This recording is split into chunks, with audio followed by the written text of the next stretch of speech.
Ça y est, vous vous y êtes mise. Vous faites de l'exercice, vous vous nourrissez sainement, et ça se voit de l'extérieur.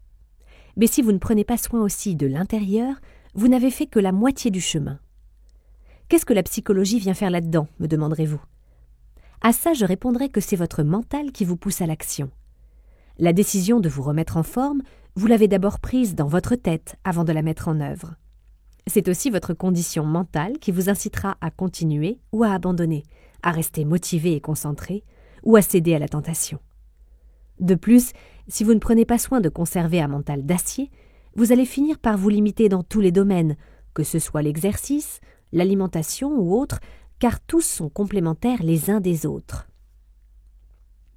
Qu'est-ce que ça veut dire exactement un mental d'acier? Tout simplement prendre en considération vos besoins affectifs et psychologiques.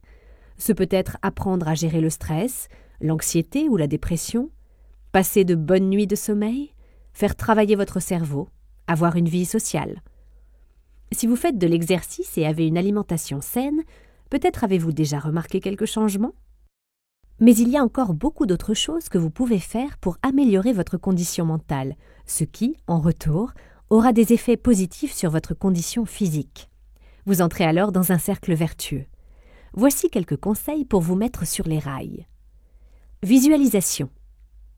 La visualisation est une technique qui a fait ses preuves dans de nombreux domaines. En visualisant vos objectifs, vous réduisez l'écart entre la réalité des choses et celle que vous souhaitez atteindre. En quelque sorte, on peut dire que vous parlez à votre subconscient, comme pour le convaincre que rien n'est impossible.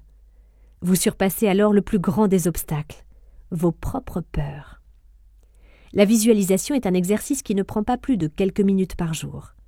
Asseyez-vous dans un endroit confortable, fermez les yeux et imaginez-vous en train d'accomplir une chose qui vous tient vraiment à cœur. Pensez aux moindres détails et laissez-vous envahir par les émotions que vous ressentiriez dans une telle situation. Prenons un exemple. Admettons que votre objectif soit de courir un marathon. Essayez de vous imaginer sur la ligne de départ. Visualisez la tenue que vous portez, le temps qu'il fait, les autres coureurs autour de vous. Vous entendez le signal de départ, vous commencez à courir, une décharge d'adrénaline parcourt tout votre corps, vous donnez le meilleur de vous-même jusqu'au bout de vos limites. Finalement, vous franchissez la ligne d'arrivée sous les applaudissements de la foule. Vous vous laissez envahir par l'excitation du moment et un sentiment de plénitude. Vous venez de pratiquer une séance de visualisation. Et logiquement, plus vous la pratiquerez, plus vos objectifs vous paraîtront réalisables. Relaxation. Chacun d'entre nous, d'une manière ou d'une autre, est soumis au stress. Les enfants, le travail, la vie quotidienne nous accaparent et nous demandent toujours plus. Le stress s'insinue petit à petit dans nos vies, parfois même sans que l'on s'en rende compte. Mais le stress, tout le monde le sait, est très mauvais pour la santé. Il est donc important de prendre des mesures pour le combattre. La relaxation est une méthode très efficace. Là encore, quelques minutes suffisent.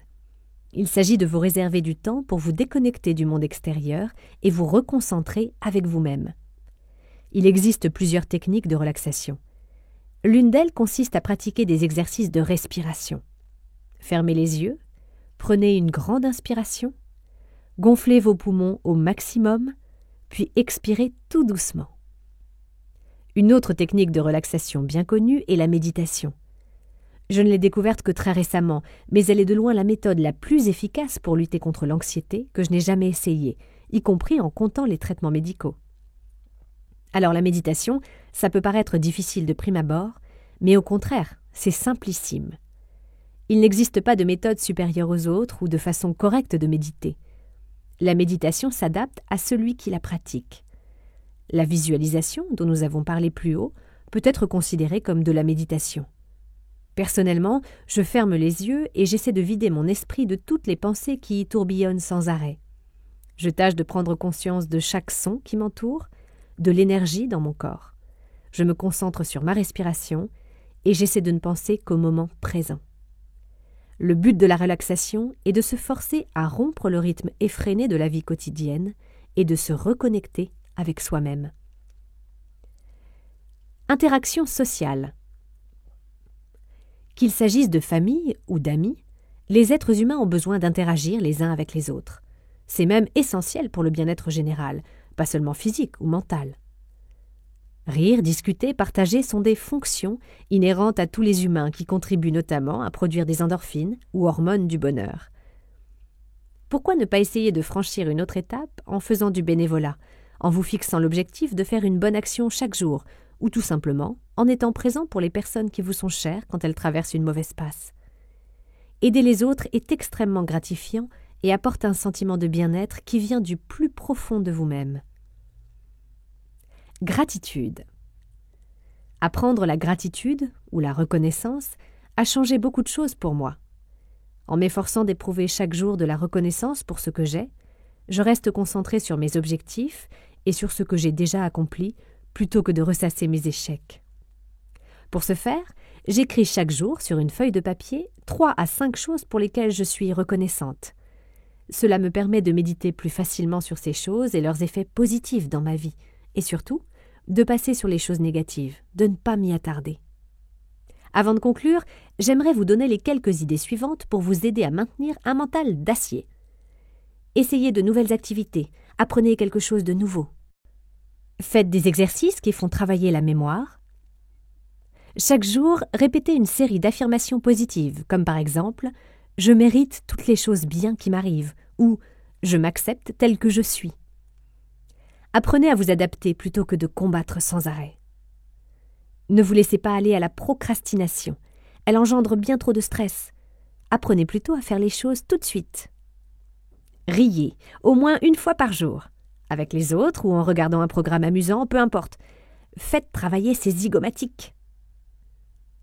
Sortez prendre l'air. Appréciez la beauté de la nature. Faites du yoga. Apprenez à ralentir et à apprécier chaque moment. Passez en revue les engagements que vous avez pris et éliminez tous ceux qui ne sont pas absolument indispensables. Aimez ce que vous faites et faites ce que vous aimez. Soyez créative. Soyez à l'écoute de votre corps. Il sait mieux que vous ce dont il a besoin. Et vous, quelle méthode trouvez-vous la plus efficace ?